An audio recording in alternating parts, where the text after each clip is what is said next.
dari perbuatan melawan hukum atau menyalahgunakan wewenang yang mengakibatkan kerugian negara diatur pada pasal 2 ayat 1. Kedua, suap. Ketiga, pemerasan. Keempat, gratifikasi. Kelima, perbuatan curang. Keenam, konflik of interest atau COI. Dan terakhir, perbuatan yang berkaitan dengan tindak pidana korupsi. Inilah yang disebut korupsi yang kemudian merusak sendi-sendi penyelenggaraan pemerintahan. Apa kepentingan kita kemudian mengatur dan kemudian melarang korupsi? Karena dalam korupsi yang terugikan ada dua hal minimal. Pertama, keuangan negara yang mestinya efektif, efisien, maka kemudian tidak efektif, tidak efisien. Yang kedua, kewenangan publik yang mestinya di hadapan pemerintah dan negara, setiap warga negara sama menjadi tidak sama.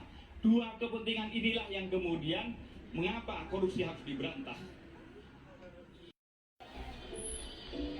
Indonesia, sebuah negara kepulauan terbesar di dunia yang memiliki lebih dari 17.000 pulau, mengusung semboyan Bhinneka Tunggal Ika yang bermakna beraneka ragam tetapi satu, menggambarkan masyarakat Indonesia yang majemuk namun tetap satu.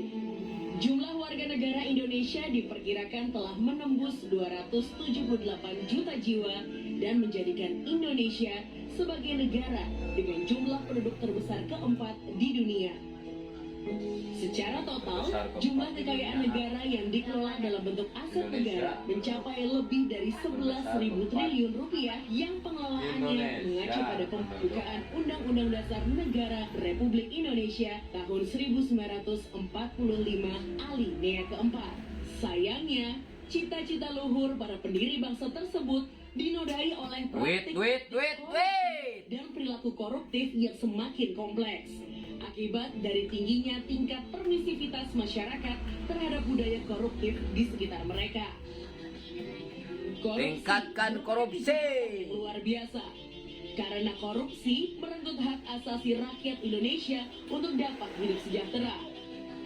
Nilai pengembalian aset negara akibat kasus korupsi dalam kurun waktu 10 tahun terakhir mencapai 3,86 triliun rupiah. Wow.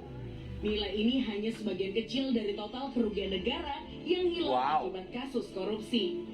Rendahnya praktik anti korupsi di Indonesia ditunjukkan oleh penurunan capaian 3 indikator utama keberhasilan pemberantasan korupsi. Wow. KPK adalah lembaga negara yang diberi mandat untuk melaksanakan tugas pencegahan dan pemberantasan tindak pidana korupsi. Dalam melaksanakan tugas tersebut, KPK menerapkan strategi Trisula pemberantasan korupsi melalui Sula Pendidikan, Sula Pencegahan, dan Sula Penindakan.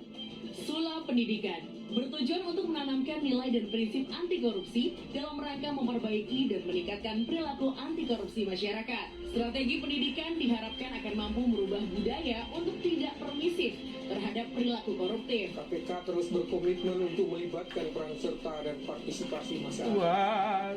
Bersama masyarakat, pemerintah pusat dan daerah, sektor swasta, serta KPK, mari wujudkan Indonesia bersih dari praktek-praktek korupsi. Buktikan. Kementerian Pendidikan, Kebudayaan, Riset dan Teknologi, Kementerian Agama, serta pemerintah daerah, KPK menyusun strategi nasional pendidikan anti korupsi, melaksanakan penguatan kapasitas SDM nasional, hingga menyusun kurikulum anti korupsi untuk satuan pendidikan.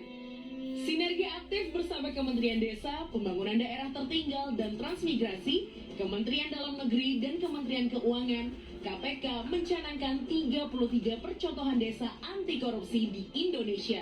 KPK bersama KPU, Bawaslu, dan DKPP mengkampanyekan gerakan anti politik uang dengan membawa pesan hajar serangan fajar yang bertujuan untuk mengedukasi masyarakat mengenai pentingnya gerakan menolak segala bentuk politik uang menjelang pemilu kada 2024. Siap-siap serangan fajar, guys.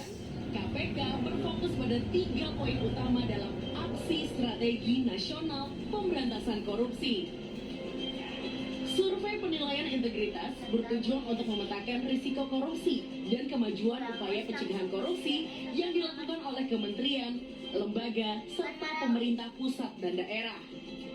Dalam upaya mencapai hasil SPI yang optimal, KPK melakukan kajian perbaikan sistem, pengendalian gratifikasi, kepatuhan pelaporan dan pemeriksaan LHKPN, pencegahan korupsi di sektor badan usaha, serta koordinasi pencegahan korupsi daerah.